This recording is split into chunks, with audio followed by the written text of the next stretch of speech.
केवली भणिदम मिणमो सुत केवली भणिदम मिणमो सुत केवली भणिदम मैं वंदना करूं ने शिव को पधारे जो सिद्ध है अतुल अव्यय सौख्य धारे भाई वही समय सार सुनो सुना था जो भद्रबाहु शुद्ध केवली ने कहा था जो भद्रबाहु शुद्ध केवली ने कहा था जो भद्रबाहु शुद्ध केवली ने कहा था। आदि तीर्थंकर श्री आदिनाथ भगवान की श्री 24 तीर्थंकर भगवान की श्रीमद भद्रबाहु शुद्ध केवली भगवान की श्रीमद कुंद कुंदाचार्य देव की संत शिरोमणि अध्यात्म योगी दीक्षादाता आचार्य गुरुवर श्री विद्यासागर जी महाराज की आचार्य वर्य श्री समय सागर जी महाराज की अहिंसामय विश्व धर्म की वंदनीय करंद 105 पूर्णमती माता जी की वंदनीय संघ की भव्य जीवो समय सार। अगर समय को समझे तो उसका बहुत गहन अर्थ है। समय का अर्थ आगम भी होता है, ग्रंथ भी होते हैं और समय का अर्थ सम प्लस अय बराबर समय।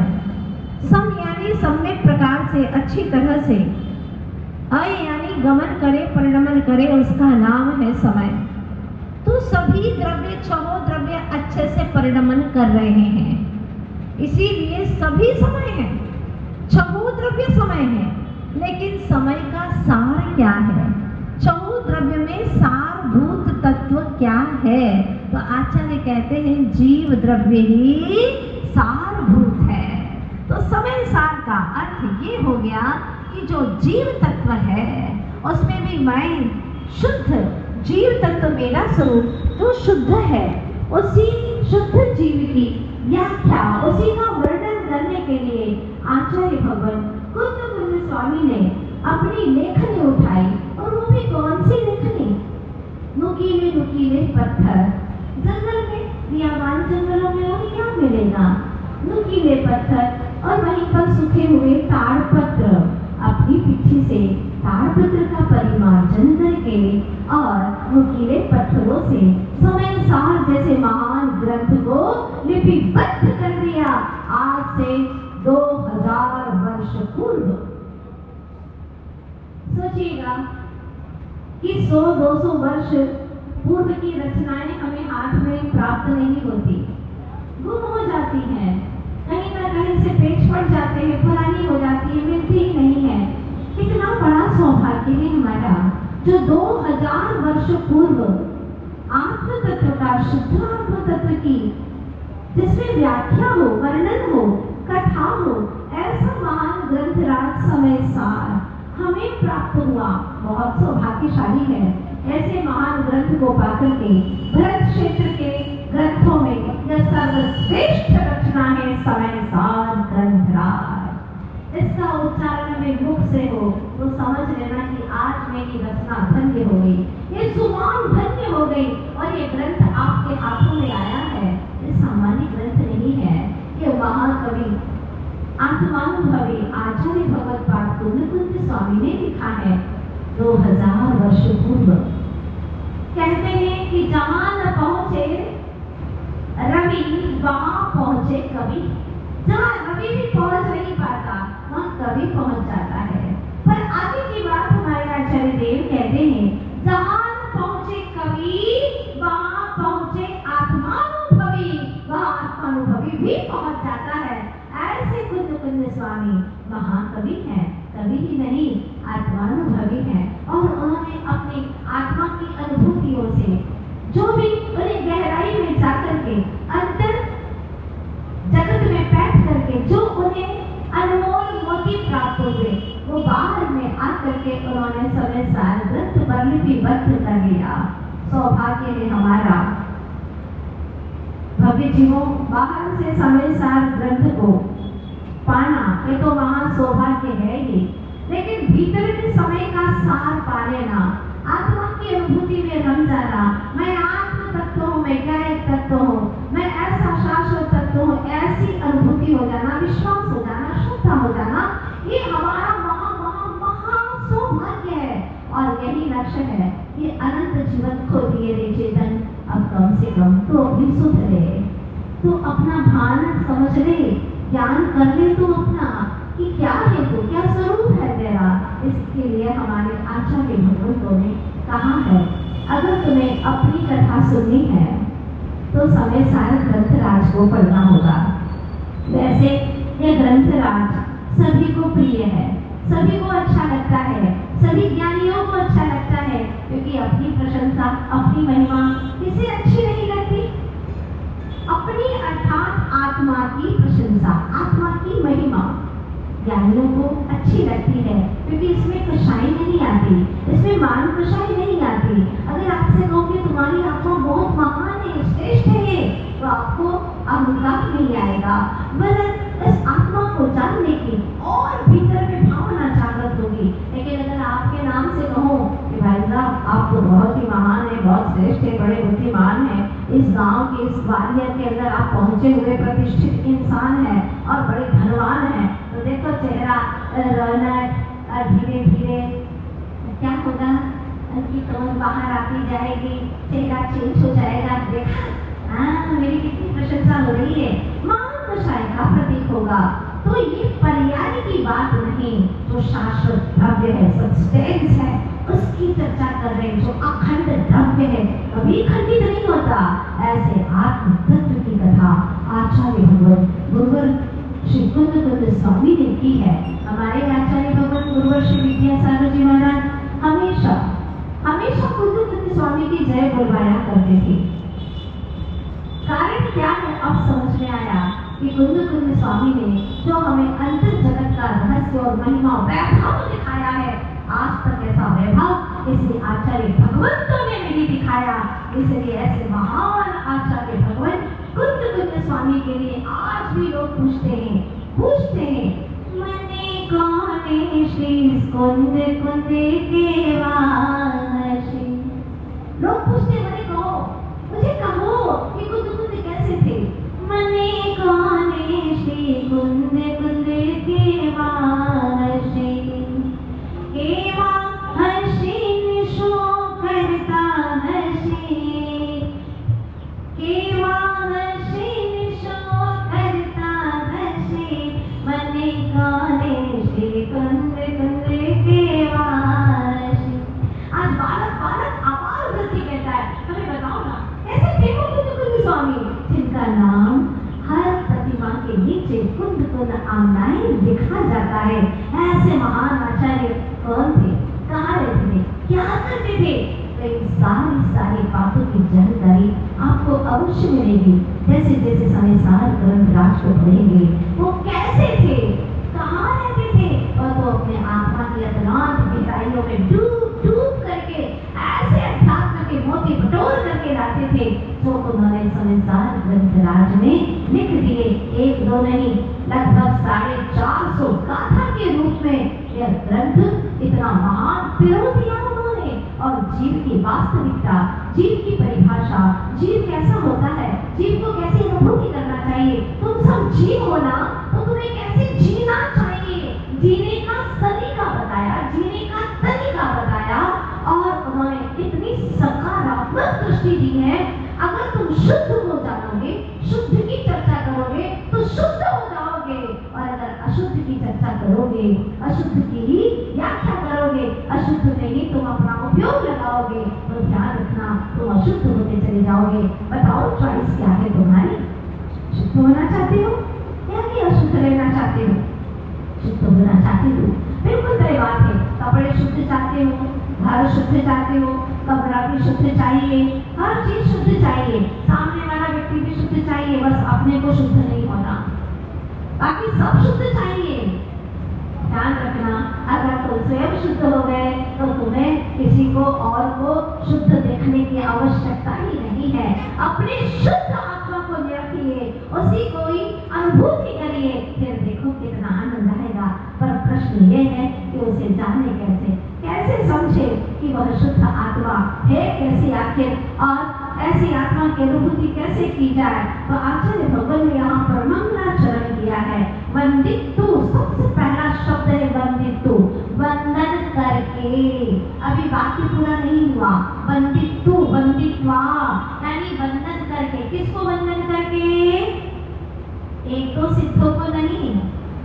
हाँ, आप लोग मंदिर जाते हो तो हमारे बाप दादे ने कौन सी मूर्ति विराजमान की, उसी को देखते हो, है ना। हमारी बेटी कौन सी, हम उसी पर जाकर के पूजन करते हैं। हाँ, ये हमारा है मंदिर, ये हमारी बेटी है, ये हमारे भगवान है।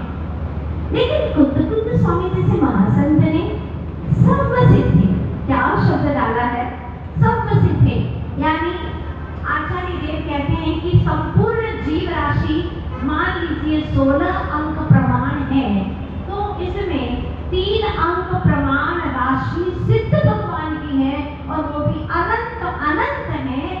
और वह अनंत अनंत सिद्ध भगवान इस 2.5 द्वीप प्रमाण 45 लाख योजन प्रमाण सिद्ध शिला पर विराजमान है। वो भी कैसे विराजमान है? जे एक माही एक राजे, एक माही अनेक नो, एक अनेक की नहीं संख्यानो, सेठ निरंजनो। ऐसे सिद्ध भगवान है, तो एक नहीं एक समाही थे, कितने अनंत अनंत।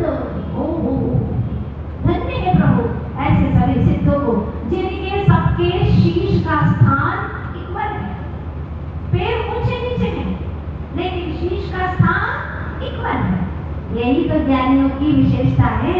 ज्ञानियों के सिर एक समान रहते हैं, हाँ, लेकिन अज्ञानियों के सिर एक जैसे नहीं रहते। खींचातानी बोलते ना आप लोग, खींचातानी होती रहती है। सिद्ध भगवंतों में ऐसा नहीं होता। धन्य है, सब समान, देह ही नहीं, शरीर ही नहीं, शरीर से रहित, ज्ञान शरीरी, त्रिविध कर्म मल वर्जित, सिद्ध महंता तेहे अमल निकल परमात्म भोगे शर्म अनंता। छेठाला में कहा है, वे सिद्ध भगवान जिनको अकल परमात्मा कहते हैं। क्या बोलते हैं?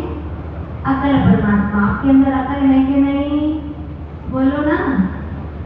जब तक कल है तब तक अकल है कहाँ? कल यानी शरीर। कल का अर्थ क्या होता है? शरीर। जब तक कल है तब तक कल कल कल कल कल कल करते ही रहोगे। आज नहीं करते हैं, कल से करेंगे। तो धर्म की शुरुआत, अच्छे काम की शुरुआत, हमेशा बेईमान मन आपका कहता है कल करेंगे ना, आज नहीं जा रहे क्लास में, कल सैटरडे है, कल से चले जाएंगे। सैटरडे आ गया, अरे संडे को जाएंगे ना। कल कल कल कल करता है कौन? कल वाला। कल वाला यानी शरीर वाला, शरीर से प्रेम करने वाला, देह से नेह रखने वाला। वो यही कहता है कल करेंगे, आज नहीं, कल करेंगे। और कल कभी जिंदगी का आता ही नहीं है। काल आता है, खींच करके तुम्हें ले जाता है, पर कल नहीं आता।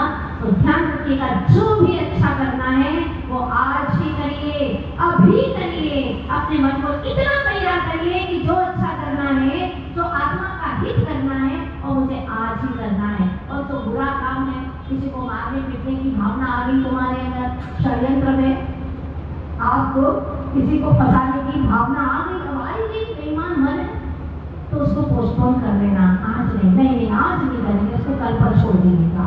हर बुरा काम कल के लिए छोड़ दीजिएगा, और हर अच्छा काम लगे हाथ निपट लीजिएगा। पता नहीं कल आए या न आए, कोई भरोसा नहीं है। इतनी छोटी सी बात तो हमें सीख ही लेना है। हर अच्छा काम आज से शुरू करना है। मन में आया कि भगवान का अभिषेक करूंगा, बिल्कुल आज से ही उठूंगा जल्दी और आज से ही करूंगा। कल क्यों? देखो, जिनके पास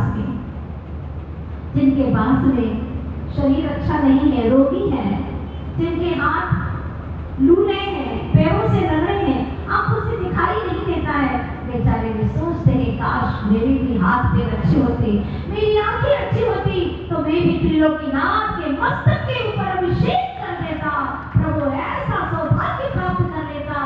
लेकिन बेचारा वो सोचता रहता है तुम्हारे पास में सब कुछ अच्छा है, 5 उंगली घी में है, कर लो काम, करे सो काम, भजे सो राम। कर लोगे तो जाएगा काम, कर मत छोड़ना, हर अच्छा काम आज ही कर लेना, अभी कर लेना, पता नहीं फिर कल आए ना आए, काल तो आएगा निश्चित है, कल आए ना आए कोई भरोसा नहीं है। इसलिए आज आपके मन में अच्छी भावनाएं जागृत हुई है, आज ही कर लीजिएगा, बिल्कुल कर लीजिएगा। समय बहुत कीमती है, समय सार ग्रंथ राज कहता है समय बड़ा बलवान है, समय के रंग हजार, समय कभी जो जाड़ दे, समय लाए बहार। समय में बहुत कीमत है, ध्यान रखना, एक समय की कीमत है। समय बहुत बलवान है, समय के हजारों रंग हैं, समय जो कभी उजाड़ देता है, ऐसी काल वक्ति आती है, ऐसा समय आता है कि व्यक्ति का जीवन उजाड़ देता है तो कभी बाहर ही बाहर ला देता है। ये सब कुछ आपके हाथों में है, समय से भी बलवान आप हैं, समय सार है आप, समय सार स्वरूप है आप। सारे द्रव्यों के परिणमन करने की अपेक्षा से समय हो सकते हैं, पर उसमें सारभूत तत्व है तो वह है जीव तत्व। इसीलिए आप चाहो तो अपने जीवन को नर से नारायण बना दो, न चाहो नर से नारकी बना दो, आपके हाथों में है, सब कुछ आपके हाथों में है। तो सबसे पहले अपने जीवन को उन्नत करने के लिए हमारे आचार्य भगवंतों ने कहा है वह नमन करो, नमन करो, नमन करो, अच्छे से नमन करो। नमन करते ही हमारे जीवन में पहली धर्म की शुरुआत आती है। बड़े बड़े दिग्गज आचार्यों ने, कुंद स्वामी जैसे महान भगवंतों ने वंदित, सबसे पहले क्या कहा? वंदन कहा। लेकिन कई लोग ऐसे होंगे आज भी जो 24 घंटे में एक बार वंदन करते ही नहीं है। कहते हैं कि हमारे पास में समय ही नहीं है, मंदिर बहुत दूर है। तो ध्यान रखना, जिनके लिए मंदिर बहुत दूर है उनके लिए नरक बहुत पास है, ये पक्की बात है।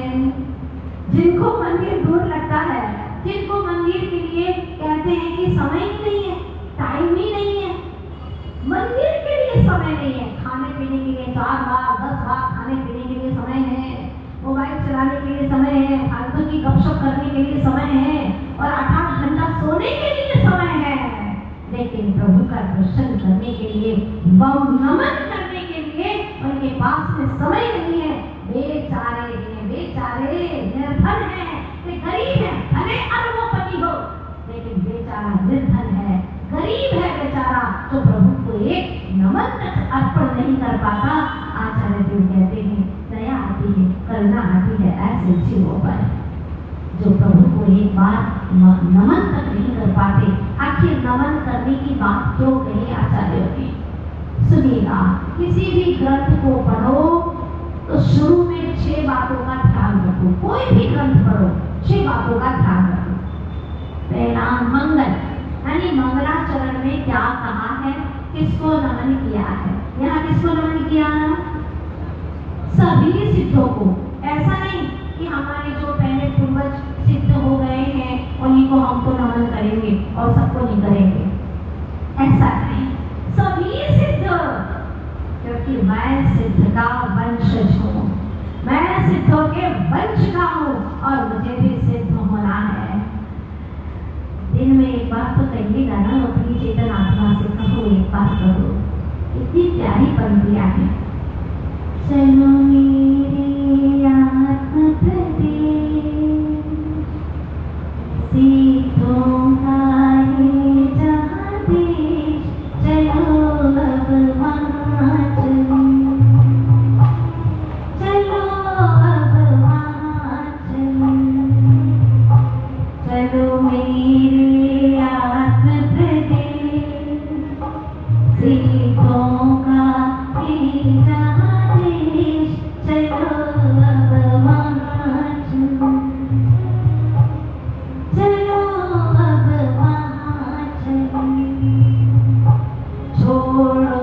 संसारी में, अब धरो दिगंबर वेश, चलो अब वहाँ चलो। कहाँ चले? चलो अब वहाँ चलो।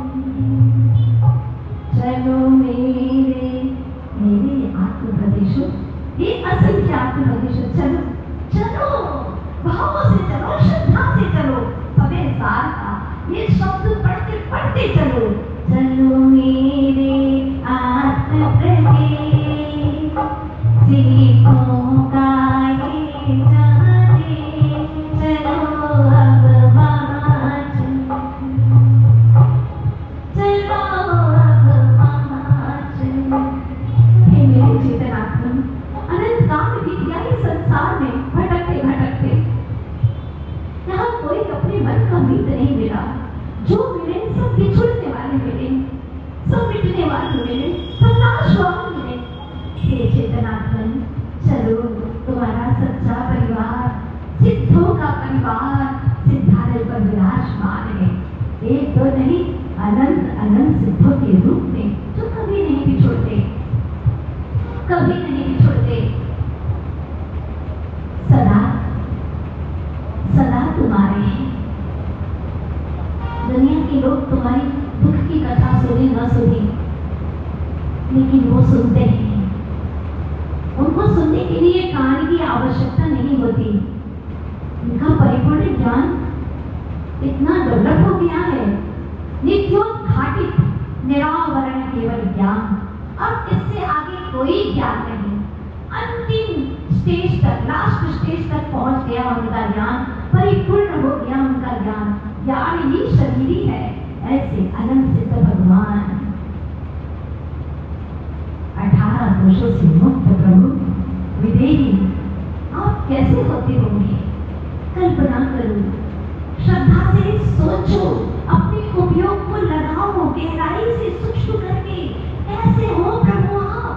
मुझे आपको जानना है, आप में रमना है प्रभु, आप जैसा होना है मुझे, आप जैसा होना है मुझे। होने दो प्रभु, होने दो। भगवान कहते हैं तो चिंतन कर उनका, चिंतन करते करते एक दिन वैसा भी हो जाएगा। अभी तक तुमने संसारी जीवों का चिंतन किया, धनवान जैसे लोगों का चिंतन किया कि मैं भी उन जैसा हो जाऊं, प्रतिष्ठित व्यक्तियों का चिंतन किया कि मैं भी उन जैसा हो जाऊं। अनंत बात हुआ भी, पर क्या हुआ चेतन? कुछ नहीं, भटकता रहा। पुनरपि जननम पुनरपि मरणम जननी जठरे पुनरपि शयनम, जन्मा मरा, ऐसे ही अनंत काल से करता रहा। अब एक बार, बस एक बार अनंत सिद्धों के चिंतन में, उनके अनंत गुणों में खो जा, खो जा। जितना जितना खोता चला जाएगा, उतना उतना ही अपने विकारों को खोता चला जाएगा। जितना जितना उनके अनंत गुणों में और गहराई से और श्रद्धा से डूबता चला जाएगा, उतना उतना ही तू खोता चला जाएगा अपने विषय विकारों को। कब छू अंतर हो गए, तेरी उनके प्रति रुचि खत्म होती चली जाएगी, और जितनी जितनी संसार के विषय विकारों से रुचि हटती चली जाएगी, उतना उतना तू सिद्धों के करीब होगा। तुझे लगेगा मैंने उनकी दिव्य शक्तियों का एहसास किया है, एहसास किया है, श्रद्धा से स्पर्श किया है मैंने, बड़ा आनंद आ रहा है। ओहो, कहाँ भटक रहा था विषय विकार की कीचड़ से लथपथ गंदी दुनिया में, कुछ नहीं था, भोगों के कीचड़ में लथपथ था प्रभु। अब समझ में आया है, इससे हटकर के भी एक और दुनिया है जहाँ अनंत अनंत सिद्ध भगवान विराजमान है। जो मुझे चर्चा ही करना है, बातें ही करना है, तो सिद्ध प्रभु आपकी ही बातें क्यों न करूं? क्यों करूं मैं विषय भोगियों की कथा, जिससे व्यथा बढ़ती है, जिससे संसार का बंधन होता है, पीड़ाएं बढ़ती है, कर्मों का बंधन होता है। नहीं प्रभु नहीं, अब मुझे वो चर्चा नहीं करना। मुझे मेरे मन में रुचि जगाओ, मेरे अनंत अनंत सिद्ध भगवान, मैं आपके ही वंश का हूँ, आप जैसे ही आप परमात्मा, तुम एक